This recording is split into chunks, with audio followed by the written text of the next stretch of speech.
Paz de Jesus, espero que esteja tudo bem com você. Estamos aqui retornando para um estudo muito bacana dentro da nossa área de estudos bíblicos, aprendendo com a Bíblia. Depois você entra na nossa playlist e lá você vai encontrar outros estudos bíblicos. Estamos fazendo isso nesse tempo que estamos sem a escola bíblica dominical. Então, para o seu crescimento espiritual, para o crescimento do seu conhecimento bíblico, nós estamos colocando esses estudos. Esse estudo eu já passei na igreja, né? Agora estamos subindo então para incluí-lo aí nos nossos estudos, lá na nossa playlist. O tema é muito interessante. Nós vamos falar sobre cristão ou professo. Existem essas duas coisas? Existe aquele que é cristão e aquele que é professo, ou seja, se diz cristão, mas não é. Existe aquele que se diz professo e na verdade ele é um cristão. Então é um estudo sobre os chamados escolhidos. Vou colocar aqui o nosso primeiro slide. E logo com ele vem uma perguntinha bacana. Você é chamado ou escolhido? Tem diferença entre essas duas coisas? Entre um chamado e um escolhido? Jesus dá uma dica, né? Ele fala: muitos são chamados, poucos são escolhidos. Então você imagina, e agora, hein? Acho que para a molecada essa comparação vai ficar esquisita, né? Essa analogia. Mas você imagina, você que tem a minha idade, quando você abria aquele pacote de arroz ou de feijão e jogava assim em cima da mesa, e a tua mãe colocava você falando assim: escolhe o arroz, escolhe o feijão. Você ficava tirando o arroz, que no meio vinha pedra, no meio vinha arroz estragado, ou se era feijão, vinha pedra, feijão podre, feijão trincado. Então você ficava separando. Então comprou o pacote, jogou, aí você vai escolher os melhores. Ou então aquele pessoal que gosta daquelas balinhas coloridas, sabe? Balinha de goma, aqueles confeitinhos de chocolate, aqueles confeitinhos de amendoim, e às vezes ele gosta de alguns sabores. Então ele compra o saquinho, joga e escolhe aqueles que ele gosta. Sabor chocolate com framboesa, chocolate com abacaxi, e o resto ele manda para outro, dá, joga fora, não quer. Estou usando umas comparações meio esdrúxulas, mas para dar a ideia de que na Bíblia a questão de crente, cristão e professo, ela é presente, né? No slide aqui que eu estou mostrando para você, será que existe mesmo uma diferença entre chamados e escolhidos? Então, já estou dando uma dica para você aí. O que a Bíblia fala a respeito? Tem essa citação de Jesus: muitos são chamados, poucos escolhidos. Quando ele começa a usar as parábolas, inclusive, a gente vai ver uma aí, ele mostra que há uma separação. Todo mundo ali está convidado para a festa, tal. Ele olha: opa, tem um ali que não está com a roupa, não tem a roupa festiva, não tem a roupa da festa. Arranca e joga fora. Forte. As diversas interpretações humanas do texto e o desconhecimento teológico do mesmo. Tem muita gente que faz uma aplicação teológica de arrepiar desses textos aí. Então são textos que você precisa ter um conhecimentozinho para não sair falando barbaridade por aí. Então, uma comparação bíblica que nós pretendemos fazer sobre esse assunto. Então vamos lá. Terceiro slide. Existe diferença entre cristão e professo? Repito a pergunta. Aí nós vamos começar a pegar agora algumas colocações. Jesus fala sobre joio e trigo. Joio e trigo. O que é o trigo? O trigo é um alimento nosso tradicional que faz o nosso pão. E outras coisas vêm do trigo, né? Farinha de trigo, farinha processada, aquela farinha branquinha, aquele pãozinho gostoso que você come, aquele bolo, aquele biscoito, aquele... como é que eu posso falar? Alguns chamam de bolacha, né? Aquela bolachinha gostosa, caprichadinha, que a vovó fazia, tal. Então, ali está a farinha. Farinha do quê? De trigo. E o trigo, ele é amarelinho, né? Ele é amarelinho. E eu já passei em trigal, plantações de trigo. E eu lembro que uma vez que eu estava passando um trigal, muito assim, comprido, né? Estrada no meio, trigo dos dois lados plantados, eu lembrei de perguntar para o capataz, o cara que foi buscar, fui consertar uma máquina, bem lá no meio do trigal, uma máquina colheitadeira. Aí eu perguntei para ele, olha, tem joio aí? Ele falou, lógico que tem. Eu falei, como é que se faz para saber o que é joio, o que é trigo? Ele falou, isso aí é só lá e quem conhece. Só tem que estar ali no meio porque é muito igual. Lembrei da citação de Jesus, quase idênticos na aparência. Quase idênticos na aparência. Porém, os bolinhos que eu falei, biscoito, bolacha, pãozinho gostoso, com joio você não faz. Você só faz com trigo, farinha de trigo. Se você encontrar farinha de joio, me chama que eu quero conhecer. Eu nunca vi na minha vida. Então, na aparência são iguais, porém diferentes. E presta atenção no que eu vou falar aqui. Essa é minha. Com destinos distintos. Destinos diferentes. Vou repetir. Você faz farinha do trigo e coisas gostosas que são feitas com essa farinha proveniente do trigo. Você não faz farinha do joio, muito menos tira coisas gostosas do joio. Então, para que serve o joio? Para nascer junto, parecer, ficar igual, mas no fundo, o que ele está fazendo ali? Atrapalhando. Essa é a função do joio. Então, Jesus faz essa distinção. Está ali igual, parece, né? Você chega perto, você olha, tanto é que ele fala, quem tem que arrancar é o Senhor da seara. Porque se você for arrancar, você corre o risco de arrancar junto o trigo. Então, se a seleção vem da nossa parte, a gente corre o risco de tirar aquilo que é bom. Por isso que a igreja não pode aplicar uma doutrina como muitos gostam, né? Não, faz isso, faz aquilo, afasta, tal. A igreja tem que tomar um cuidado. A igreja tem que tomar cuidado com a pessoa. Porque você não sabe se você está lidando com joio ou com trigo. Às vezes você cuida, tal, e percebe que é joio. Paciência. E às vezes você descarta e depois você percebe que era trigo. Então, a igreja tem que cuidar. Esse estado de distinção, ele persistirá até que o Senhor mande os seus anjos. Está lá em Mateus 13 isso aí, 41 em diante, essa parábola. Então, quando os anjos vierem, eles amando a ordem do Senhor, vão aniquilar tudo aquilo que causa escândalo em seu reino, no meio ali. Ou seja, eles vão tirar fora aquilo que não serve, ou usando uma expressão mais forte, aquilo que não presta. Esses até conhecem a palavra. Agora estou falando do personagem, estou falando do joio. Esses até conhecem a palavra, pessoas que estão ali junto, dentro da igreja.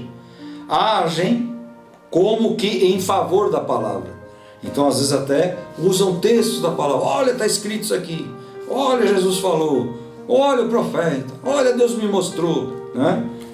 Então, às vezes eles agem iguais e se aproximam demais na aparência.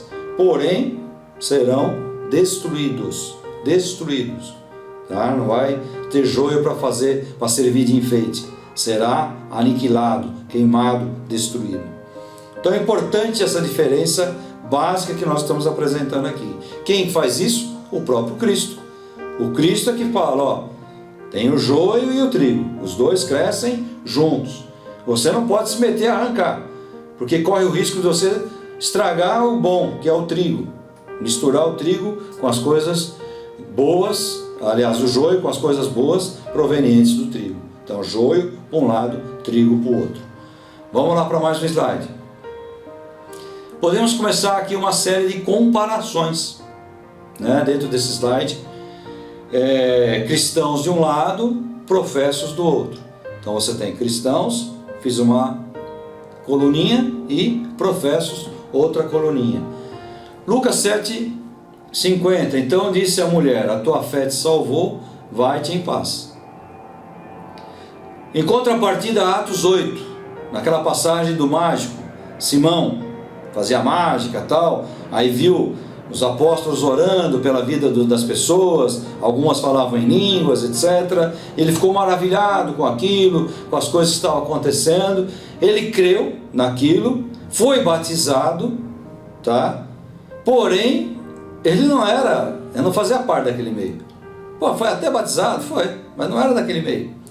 Então, creu até o próprio Simão, Atos 8, do 13 ao 21. Sendo batizado, ficou de contínuo com Filipe, caminhando ali, vendo sinais e maravilhas que se faziam, e estava atônito, né? Até que ele ouve: você não tem parte nem sorte nesta palavra. Por que ele ouviu essa expressão? Porque ele chegou lá e falou: eu quero esse poder aí, eu tenho muita grana que eu ganhei fazendo mágica, como é que se compra isso aí? Então, mas ele não era crente. Pô, o cara foi batizado, enganou Filipe, estava junto com os discípulos, junto com os apóstolos, saindo, fazendo campanha de evangelização e tal. Quando ele viu a coisa, ele falou: eu fazia mágica, só que essa mágica eu não conheço, quero conhecer. Será que ela custa muito dinheiro? Ele foi perguntar lá. Aí eles falaram para ele: guarda o que você tem aí, porque essa palavra aí ela não é coerente, e você não é reto diante de Deus. Então, professo. Enquanto a mulher, Jesus falou: vai e não peca mais, vai e não cometa mais pecado, o Simão ele quer comprar o milagre. Como é que eu faço para que esses sinais e milagres eu possa operar? Outro texto, Atos 2, verso 42, comecinho da igreja, ali a igreja crescendo, diz assim: perseveravam unânimes na doutrina dos apóstolos, na comunhão e no partir do pão e nas orações. Atos 2,42. Então, a igreja, o ajuntamento, o agrupamento, né, começou a acontecer. As pessoas começaram a ficar juntas. E aquilo foi fazendo um bolo de gente, vamos dizer assim. Então, havia uma direção, a doutrina, a unanimidade, partir do pão, simplicidade, singeleza. Então, estavam ali os escolhidos de Deus. 1 João 2,19: saíram de nós, mas não eram de nós, porque se fossem de nós, ficariam conosco, mas é para que se manifestasse que não são todos de nós. 1 de João 2,19. 1 de João 2,19. Então, saíram de nós, mas não eram de nós, porque se fossem de nós, ficariam conosco. Olha que interessante.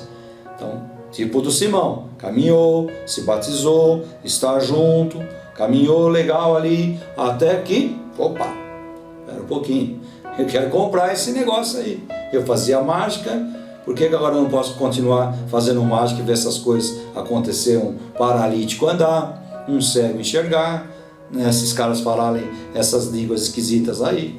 Então, ali ele caiu. Vamos mais uma comparação. Cristãos, do meu lado de cá, professo do meu lado de cá. As minhas ovelhas ouvem a minha voz, e eu as conheço, e elas me seguem. Dou-lhes a vida eterna e nunca hão de perecer. Ninguém as arrebatará da minha mão. Meu Pai que mas deu é maior que todos, e ninguém pode arrebatá-las das mãos do meu Pai. Evangelho segundo São João, capítulo 10, de 27 a 29. De quem é que faz essa declaração? Cristo. De quem ele está falando? Cristãos, pessoas autênticas.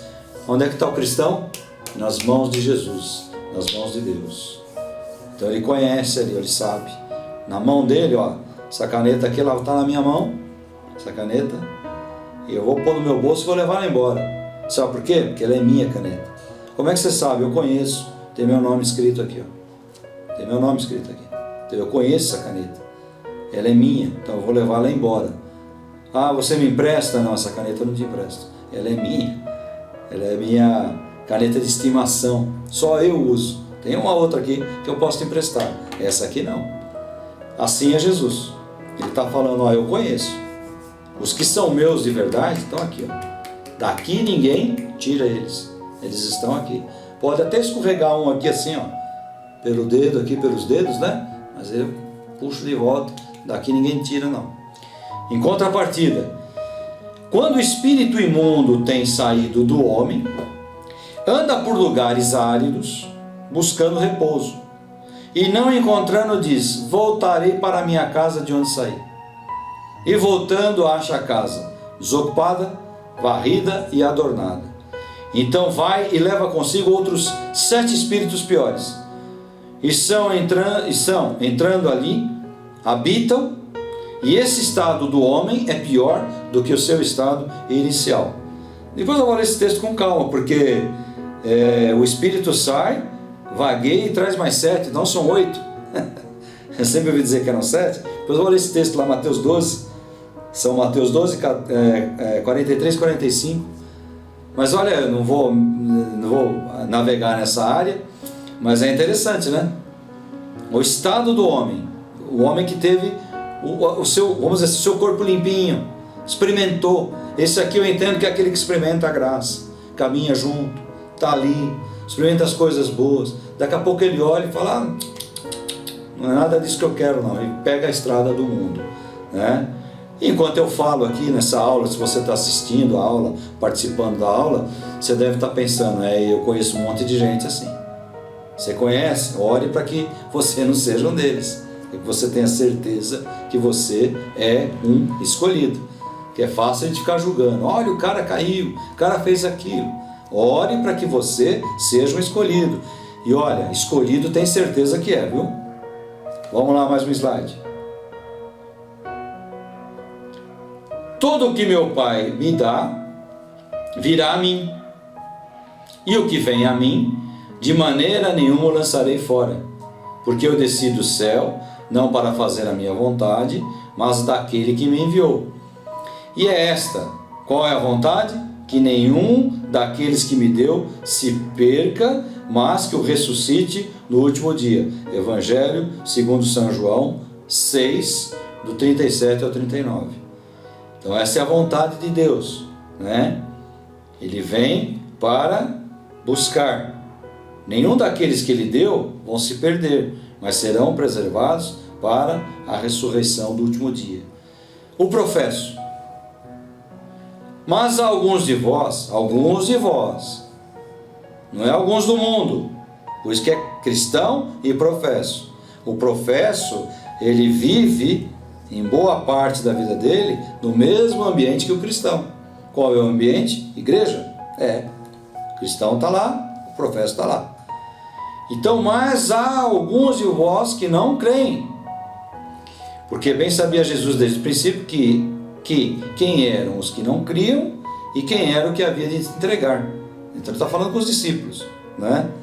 Por isso vos digo que ninguém pode vir a mim se por meu Pai não lhe for concedido, escolhido. Desde então, muitos de seus discípulos tornaram para trás e não mais andavam com ele. Olha que interessante.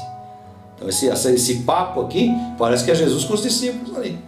Está lá em Evangelho segundo São João 6, de 64 a 66. É um prosseguimento do texto anterior que eu li relativo aos cristãos. Então alguns estão ali, né? E Jesus sabia que um, inclusive, era o quê? O que haveria de o entregar. Olha que interessante, gente. Então até mesmo seus discípulos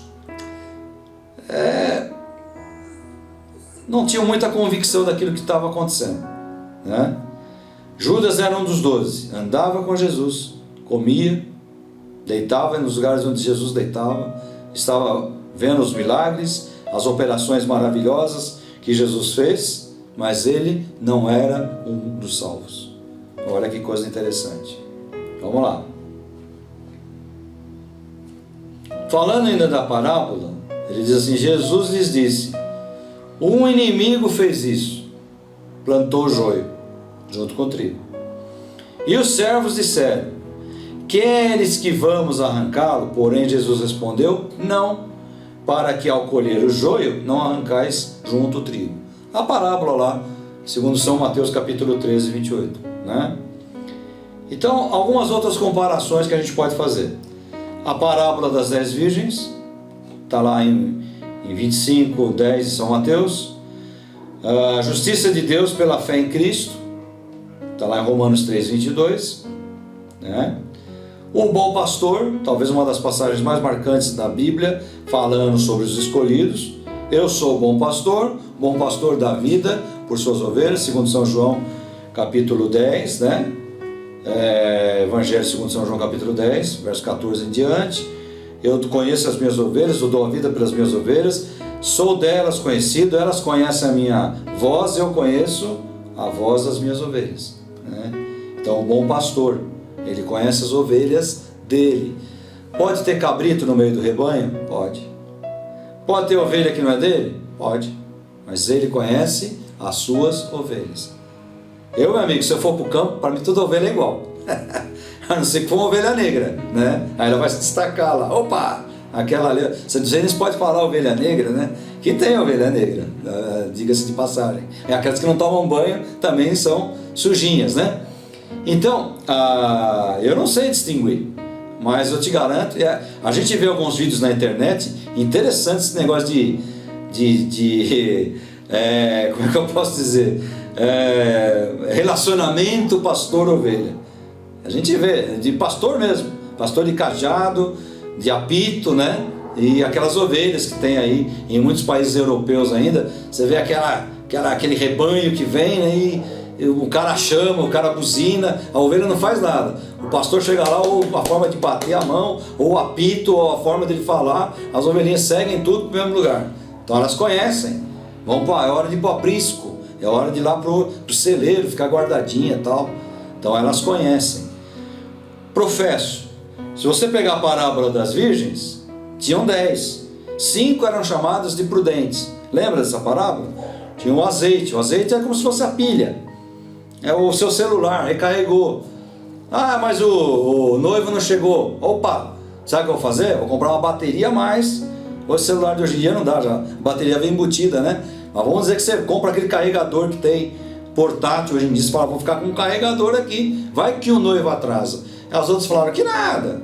Fica com a carga da sua bateria mesmo. Aí acabou a bateria. Não dá mais para ligar para saber se o noivo está chegando ou não, né? E agora? Perdi o sinal, não consigo falar com o noivo pelo WhatsApp aqui, ó, nem mandar mensagem pro noivo. E agora? Eu tenho meu carregadorzinho aqui, ó, eu estou acompanhando. O noivo disse que está na terceira nuvem já. Daqui a pouco ele chega. Então, as 5 prudentes se resguardaram. Azeite na lâmpada, azeite de reserva. Então, azeite na lâmpada e azeite de reserva. Prudência. Por quê? Conhecem a voz do noivo, né? Opa, estou chegando. É o noivo. E aquelas que não foram prudentes, foram nécias, né? Trataram com descaso. Senhor, vem, abre-nos a porta. O que ele falou? Agora é tarde demais. Eu não posso abrir para vocês. Lembra-se bem. Quantas eram? 10. 10 virgens. 5 de um jeito, 5 de outro. Então, aqui a gente começa a ver, né, tudo dentro do mesmo meio de vida ali, dentro do mesmo contexto. Assim também vós pareceis justos aos homens, mas interiormente estão cheios de hipocrisia, raça de víboras. Mateus 23, 28. Jesus está falando de quem? Fariseus, saduceus, os caras que se achavam, né? Nós somos, eu dou dízimo, eu levanto as mãos, eu oro, eu julgo, eu falo quem está certo, quem está errado.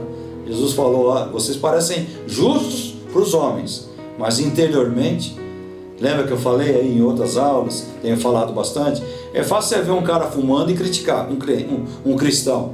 Não, o cara está fumando. E por dentro, né? E a podridão que você tem por dentro. E aquela que eu já citei aqui, o Evangelho segundo São Mateus 22, 11, 12, 13. E o rei entrando viu ali um homem que não tinha as vestes nupciais. Então é como você ir com uma roupa toda rasgada num casamento de um rei. Você entrou, penetra, tá ali quietinho. Passou a ver a hora de comer os docinhos, as iguarias ali, a festa do rei, tem do bom e do melhor. Até que alguém olha e fala, opa, ou o rei mesmo, né? Ei, aquele ali, ó. Aquele ali é penetra. E não está com as roupas corretas. Pega ele, né? Dá um beijinho nele, vê que tipo de movimento sem terra ele é. É isso que diz o texto? Pega o bicho, joga para os verdugos, para aqueles que vão lançá-lo nas profundezas das trevas. Não sou eu que estou falando, não. Não vem brigar comigo, não. Não vem brigar comigo, não. Briga com a palavra. Vai lá reclamar com a palavra. Então, o cara está lá no meio, mas não é do meio. Cristãos e professos. Coloco aqui no último slide alguns textos para você analisar. De Mateus, Lucas, Colossenses. Coloco aqui o exemplo de Pedro e Judas. Pedro se arrependeu? Parece que sim, né? Tanto é que ele buscou uma proximidade com o mestre. Por quê? Talvez Pedro estivesse no grupo dos escolhidos, dos cristãos, né? Daqueles que tinham a marca de Jesus. Judas se arrependeu? Alguns dizem, não, Judas teve remorso. Eu acho até que Judas se arrependeu também, né? Só que o arrependimento dele não foi para igual de Pedro, para continuar caminhando. O arrependimento dele foi para ele mesmo. Poxa, não devia ter feito isso, né? Talvez o arrependimento dele foi, pedi 30 moedas, devia ter pedido 100, não sei. Mas que ele se arrependeu, se arrependeu. O texto mostra. Mas ficou com remorso no coração. Falou, poxa, será que eu fiz a coisa certa? E nessa dúvida ele foi e tirou a vida. Por que tirou a vida? Porque ele não era um chamado, não era um cristão. Ele era um profeta. Andou com Jesus, viu os milagres, comeu lá peixinho com Jesus, viu lá a multiplicação dos pães, comeu o pão da multiplicação. Eu preguei isso um tempo atrás, né? Quantos comeram o pão da multiplicação e deram as costas? Tá cheio de gente. Mas eu conheço um cara que Deus abençoou. Eu já falei, eu tenho falado muito isso na igreja, né? Esse negócio aí de trazer gente, subir em púlpito, porque o cara é crente agora. Espera um pouco, né? Uns 10 anos, 20, 30 anos, se possível. E o cara sobe aí que nem aquele... Lembra do Rony Cócegas? Esse eu nunca vou esquecer. O Calma Cocada, que a gravata dele subia, ele, calma cocada, calma, né? Que era uma malícia isso aí. E foi, ele disse que se converteu e foi numa igreja, o microfone... Olha como o diabo faz, né? Esse para mim é o diabo. O microfone caindo, ele, calma cocada, calma, no meio do culto, né? Aleluia, glória a Deus, uma bênção, né? Os caras que se convertem. A outra que vive viajando em disco voador aí, diz que se converteu. A outro que voltou para prostituição, o outro que voltou em trio elétrico. São os convertidos maravilhosos. Então dá um tempo, né? Você que é pastor aí, não precisa esperar muito não, 10 anos e tal, para ver se o cara está convertido mesmo de verdade, para subir lá no púlpito e dar testemunho de verdade, né?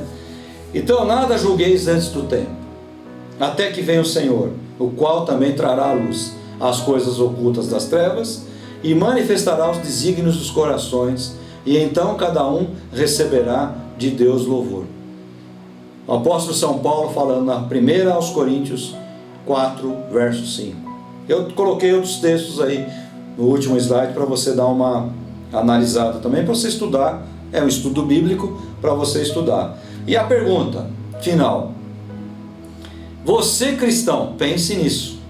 Suas obras são de religioso ou de verdadeiro servo de Cristo? Ou seja, você é joio ou trigo? Eu não sei. Então você está em maus lençóis, meu amigo. Não adianta nem me pedir oração para mim, né? Se você não sabe, meu amigo, você está em maus lençóis, né? Não sabe se dizer a jabuticaba, azeitona? Você está em maus lençóis. Você tem que saber, meu amigo. Você cristão, pense nisso. Suas obras são de eu estou fazendo por fazer ou de servo? Missão. Eu faço porque eu tenho uma missão. Eu faço com alegria, tenho uma missão, né? Se tiver que carregar um negócio, eu vou carregar com alegria. Eu estou carregando para a obra de Deus, para a missão que Deus deu para que eu possa fazer. Amém?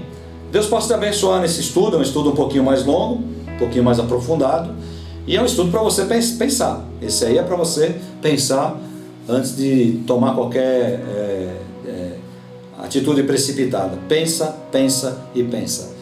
Deus abençoe a tua vida, um grande abraço, obrigado por estar participando desse canal de de estudos bíblicos. Deus abençoe você em nome de Jesus.